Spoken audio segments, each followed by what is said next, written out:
Welcome to Camera Ready and Abel, the podcast that explores the intersection of media change and personal growth. I'm your host, Barna Abel, and my calling is to help you tap into your superpowers, hone your message, and make an impact on the world. This episode is brought to you by the phrase, building community versus building audience. Community is defined as a feeling of fellowship with others as a result of sharing common attitudes, interests, or goals. Audience is defined as a group of listeners or spectators who can be, but are not always, ardent and enthusiastic admirers. Versus, of course, means to be in contrast to or in opposition. I was eager to explore the difference between building community and building audience and whether it matters when I was a guest on the Nicstalgia podcast hosted by my guest for this episode, Nicole Tremaglio. And she mentioned the difference between the two, and I thought, this needs to be discussed. Nicole is a branding consultant, pop culture expert, writer, and self-described millennial sporty spice. Nicole is enthusiastic about Celine Dion, BTS dance, platform shoes, jalapeno popcorn, Italian culture, Web3, indie bookstores, and curating Spotify playlists. Welcome, Nicole. I am so glad we can have this conversation together. Hi, Barbara. Thanks so much for having me. By the way, it's one of the best parts of having a podcast is just getting to talk to people that you really adore and also to say, here's something interesting I'd like to explore, so let's explore it. So I've been thinking a lot about this since I was on your podcast, Nicstalgia, recently. So what does building community mean to you? Yeah, absolutely. And that's such an interesting distinction to make too, right? The difference between a community and an audience. And with community, that peer-to-peer connection is absolutely essential. It can't be a community without it. And I think that maybe some critics will say, well, wait, doesn't there have to be some kind of leader, some kind of head or post of the community? And I would say to that, yes, there's usually going to be somebody who is kind of like the connector. They end up bringing everybody together. And ultimately, that purpose can be to foster belonging. That's why you get people who, I think the word like-minded is a pretty good generalization of why certain groups of people would come together, because they believe in the same things, whether they have the same belief system or values or a common interest. And that connector kind of brings them all into the same space, whatever that container looks like, whether it's virtual, whether it's in person. And it allows the people to not just have a connection with that person who brought them together, but with one another as well. And having that hierarchy kind of flattened a little bit is really what makes the community rich, in that everybody gets to feel like they're a part of something. Everybody gets to feel like they are providing value and they're receiving value in turn from the community. Without naming names, this actually came about because I guess it was started with comparing one artist or a celebrity who has millions of followers and so has an audience, but didn't have a sense of community. And then you are a follower of BTS, but you're more than a follower, you're part of the BTS community. Speak to me about that a little bit, like what that difference, because that is exactly the genesis of this conversation and why that mattered to you. Absolutely. I first got into BTS, like a lot of people, in 2020. My sister introduced the band to me and said, hey, I think that you would really like their music, not just because it is high energy and they play with a lot of different styles, but it has a really positive message of hope behind it too. And I think that during 2020, that was something that everyone was kind of looking for. And so I did what also most people did during that time, was I took to TikTok because I was so fascinated by how this group was truly able to make an impact on the world and make a difference, and being able to leverage their fans to impact change in the world. And so, yes, so I made a BTS focused TikTok, and I would ask people in the community all different kinds of questions, and the answers were very interesting. One of my favorites was, how much would you spend on BTS concert tickets? And most people said something along the lines of, the limit does not exist. And being able to see the connections that the band has formed, which on one hand, with fandom, it's really interesting because with BTS especially, people have such deep parasocial relationships with the band members. They will watch hours, okay, myself included, of them, whether it's in their web series, Run BTS, whether they're playing games, whether they're doing V Live, they're eating, they're taking a nap, they're in dance practice. They have been recorded doing absolutely everything in their day-to-day lives in addition to their professional lives. And so people really feel this deep emotional connection to them. But in addition to that, so that it's kind of like the fandom segment of it, but going back to the community piece, my other favorite thing that I asked the fellow BTS ARMY out on TikTok was, who have you gotten closer to in your life? Or who did you meet as a result of your interest in this music and your participation in this fandom? And I almost cried reading these comments. People said, I reconnected with my mother, or I formed a special relationship with my daughter because we found something that we had in common. Oh, I made friends at a concert.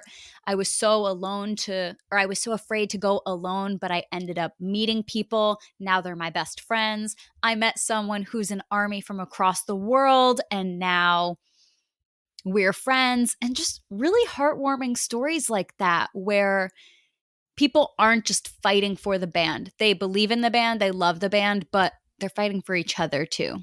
So now this is where we step back, and for anyone listening, to understand like the bigger meaning to all this, because on top of it, Nicole, you are a brand consultant. You're helping other people build their businesses, and it starts to understand why that matters in anything that we do.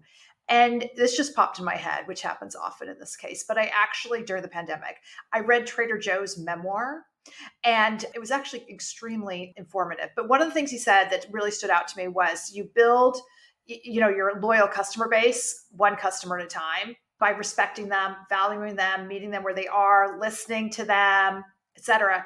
But you lose them in droves. Like you just have to do one thing and they can all disappear because you've disrespected. So this is where this is, I think, relevant to all of us in anything that we're building. And it's also, so there's the element to that that's just part of business, but there's also, we're talking about purpose. So part of it is it starts at the top because I don't know BTS. I think they're cute. I like them, but I'm presuming that they care about this. I think Lady Gaga cares about what she puts out to our monsters. I think Beyonce cares about what the Beehive receives. And I met one of my dearest friends in the whole wide world at an X concert in 1979 or 80. So just think about and I'm still friends with other fans I met in the UK and other places because we shared an interest in the same British bands in the early 80s. And then the other part of this, we live in a fractured world, which we're evidencing every day. And so anything that brings us together is beautiful. Do you have a judgment around this? Because we were talking about artist X or celebrity Y, whoever that was, who's like has an audience, but not a community. How do you feel about that personally? I think one of the misconceptions of community is that if a celebrity is at the head of it, it automatically makes it a community, and it doesn't. That is an audience. When a celebrity has a group of fans or devotees, they're exactly that. They're fans. They're someone who appreciates that artist, that celebrity, and there's nothing wrong with that. But unless it's really that two-way street, not just between the celebrity and the fans, but the fans with one another, then that doesn't constitute a community. And when community is lacking, it's tricky. And I think that fans are pretty smart too. Fans are not given enough credit, and they can kind of see right through something, whether a celebrity is trying to enter a new market or get on a new platform for instant clout, or if they're releasing a product that just seems like a money grab. Fans aren't automatically going to be interested. And when it comes to the branding side, that's why the culture surrounding that celebrity is so important too, because celebrities do have their own personal brands. Anyone externally facing inherently has their own personal brand, and the values that they show their audience, it basically teaches the fans how to interact with that celebrity and how to interact with each other. Because I think that with celebrities as well, they assume that everyone, since they know who they are, they must understand them and where they're coming from. And it's like, not necessarily. You should have, if you have any kind of business or brand, have that mission statement, that brand ethos, that kind of brand DNA that you stand behind. And I think celebrities assume that everyone is not only going to know about them, but that they're going to care. And I think that that's a really interesting assumption to make, because we've seen plenty of various projects put out there by well-known celebrities and they flop. And it's because there's really no structure behind it. There's really not that substance that fans want. And I think that fans also have certain expectations as well. So it can be nerve-wracking to have to meet and exceed constantly the expectations of fans. But at the same time, with a community, like I mentioned, with that two-way street, there needs to be a feedback loop created. And so you're not just putting something out there and saying, ta-da, I put something out there, go buy it, my name's on it. No, you have to be able to give them, them meaning the fans, more than something that's just, here you go, give me money. Like there has to be some kind of other inherent value. And a quick example of this is Taylor Swift. She will have all these different Easter eggs. She puts out a TikTok video, not just so she can go viral, as celebrities are being instructed to do, but she will put out one video. And I've been on Swift Talk before, and it is a super fun corner of the internet because everyone has a theory. They say, oh my gosh, is Red Taylor's version going to be released on this date or that date? And the way that the fans interact with one another kind of bolster each other's theories and generate excitement and buzz around the project. It's super fascinating. That is super fascinating. I love stories of people who meet in like fan chats and they like connect and go and decide to do something. But something you just said a second ago that blew my mind was in the branding business is the idea I refer to as having a manifesto, but it's also the MVV, your mission, values, and vision statement. I have one for my business. I'm presuming you do too. And everything I do is in alignment with those values all the times and you just said something. I wonder how many celebrities or performers have those or don't have those. And you wonder, do the people who are really successful and have built a sustainable career, they've created something and it's understood. And so, if you're listening, just as an FYI, it's something I do in my business as a coach all the time for clients is we create brand books just so it's all codified. Just, what do you stand for?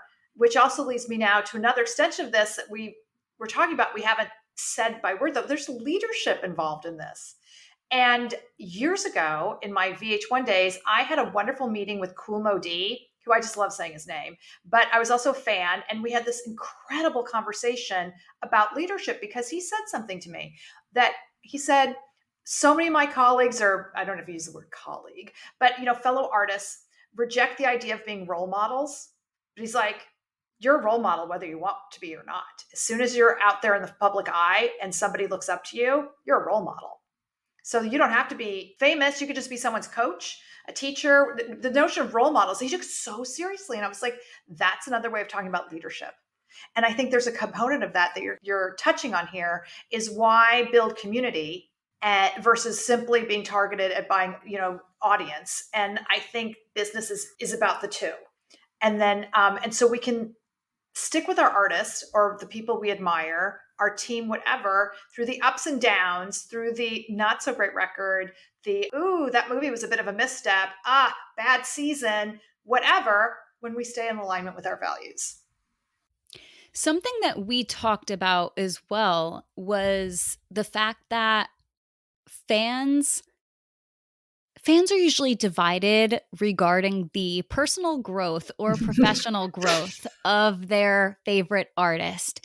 And there's a camp that says, we want them to stay the same. We only want to hear them play the old hits. I don't care about the new album. And sometimes artists can feel a little bit stagnant Or you'll hear of artists where they refuse to play their most popular song and it really upsets fans. And then on the other hand, you have other artists who are totally embracing, they're singing the same song 500,000 times, but they know that that was what sent them on that rocket ship to superstardom. And they know that they can appeal to so many people if they not only continue to embrace those steps that they've made along the way, but being able to, yes, market themselves continually. And as they release new products, whether that, if you're a musician, whether that be an album or if you were going on a tour, to be able to have that culture of your brand to let your fans know it's okay that we're continuing to evolve. If anything, it's exciting that you've been here and you've stuck by me for so long. And I think that I personally love personal growth and self development. And it's a wonderful lifelong journey with yourself. And I think that, especially as we think about the really just the inextricable ties between an artist's professional life and personal life, I think it's important to understand that people do grow, people do change. Sometimes it's for the worse, sometimes it's for the better.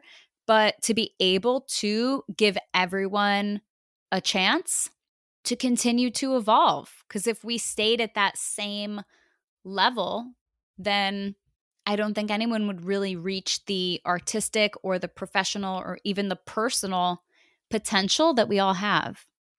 Who are some artists and or brands that you feel do a great job of communicating with their community slash audiences? And what are the platforms and delivery systems that they're using?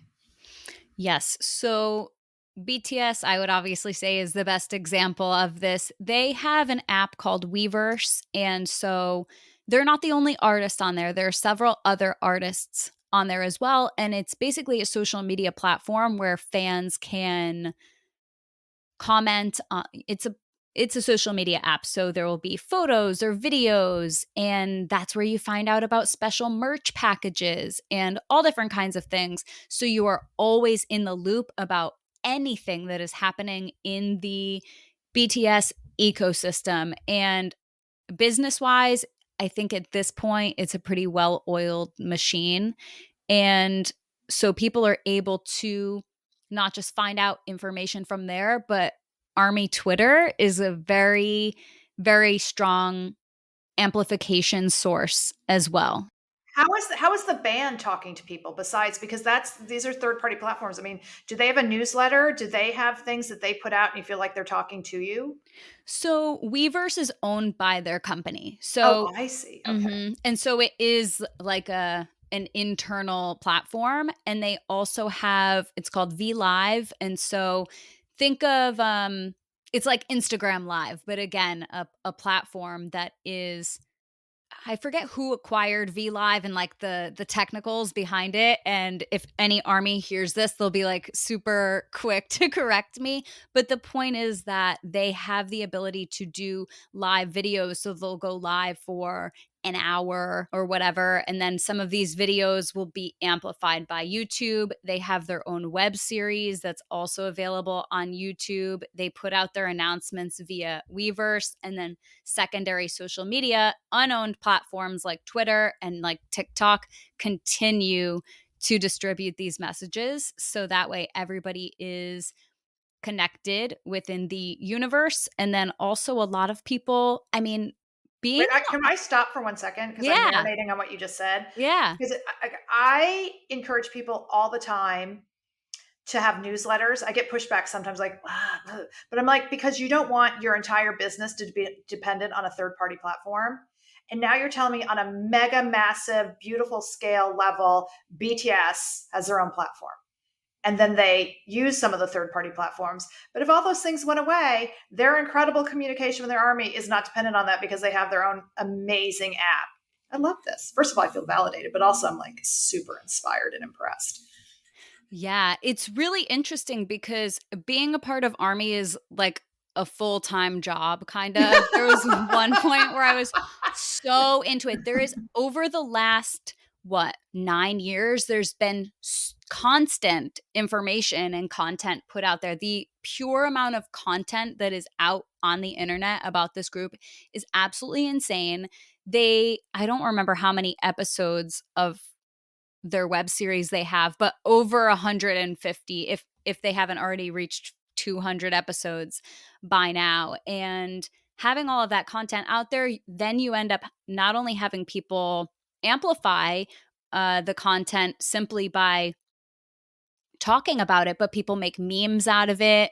There are a ton of translators as well who translate the content into, because it's natively in Korean. So they translate it to English, to Spanish, to Portuguese, to all of these different languages. So ARMY across the world can get involved in the conversation. And that's not BTS's management company putting out those memos. I think now they translate their major announcements, for example, about tours or concerts, they will translate major announcements into English, but that's not the default. And that's something I think is very, very interesting as well, because that's not Western culture. That's not fandom culture, is not a natively American thing, I think, which is a really interesting cultural perspective to take too, because I think this has evolved a lot with the evolution of media and technology and the internet.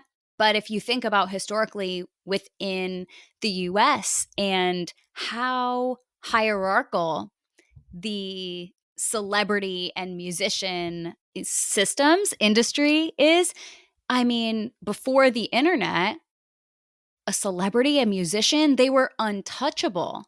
And maybe you could be in a fan club, maybe you could write them a letter, but would they ever see it? Would you ever really get to have any kind of connection to that person? I think that fan culture, this is like pulling back the curtain a little bit. I don't mean to rain on anyone's parade, but a lot of it I think is manufactured. A lot of the kind of rivalries that we see, and NSYNC and Backstreet Boys are the best example of this, Oh, seeing as yes. they were created by the same person, and the way that they were marketed was that we had to choose one or the other. Which band is your favorite? And little did we all know the money was going in the same pockets. And so I think from that perspective, fandom is a machine, it's a business, it's a marketing ploy.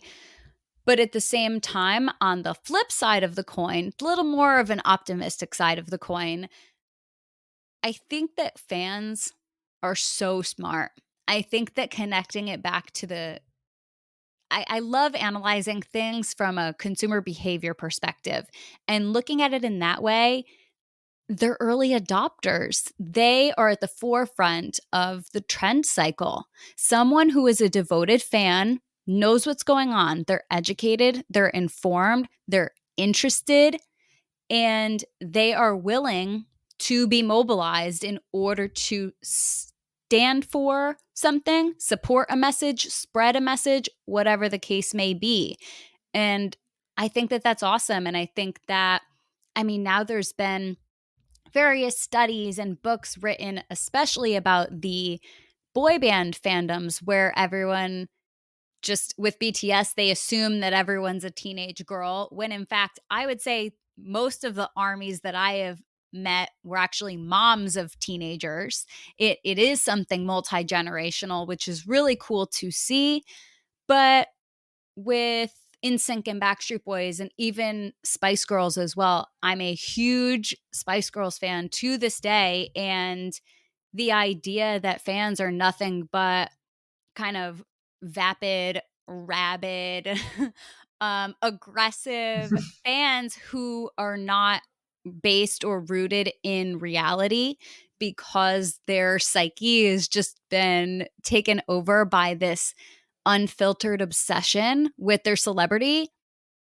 That's such an unfair assumption to make about fans. I think it really is, because fans know what they're doing. And if you can get together a community of people who are able to make a difference, and to be honest, sometimes that difference is just to grant that artist success. Like there are some communities that don't do any good for the world.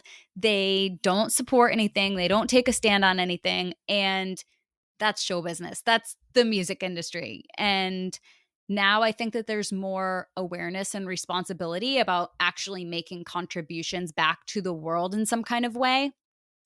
But even if the purpose of that fan base is just to sell records, I still think that being able to have a community that represents something so big, actually, the Beatles, great example of this. And anytime you see some kind of archival footage of the Beatles, they're playing on the Ed Sullivan Show, they're getting off the airplane, and you see people fainting left and right. I think that that is the stereotypical picture of what a fan is. But it's like, well, we can dive in so much deeper about what is it about the Beatles for generations. There will still be people out there who will fight you. They will stand by the Beatles no matter what. Others will say they're overrated or, oh, their music came out 60 years ago practically. And others will be like, absolutely not. But it's like, that's the thing. You were able to cultivate a group of people. I can't really speak to whether the Beatles truly had a community, if those people had connections with one another. But was the audience there? Was the fandom there? Yes. And that's a great early example. There, such deep emotional connection is actually what you're identifying. And that it lasts to this day. And it speaks to us through the music. And I grew up with that. Oh, wow. We could go on talking about this forever. I hope you'll come back eventually. Nicole, where can people find you? Because they need to find you. Absolutely. So it's Nicole Tremaglio at, I said it backwards, at, and then my first and last name on Instagram, TikTok, Twitter, and .com is my website. And yeah, looking forward to connecting with you. Well, hey, where can we find the podcast? And you have a newsletter too.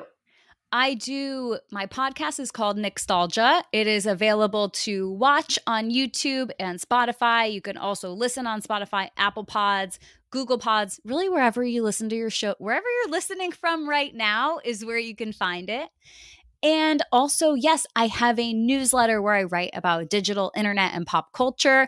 It is also called Nicstalgia, and that is nicstalgia@substack.com. Fantastic. Thank you so much. And thank you for listening to Camera Ready and Able. If you're interested in one-on-one training for you or your team, please shoot me a note, and please be sure to visit abelintermedia.com and download my free ebook, 12 Tips for Success on Camera. And as always, hit the subscribe button if you haven't already.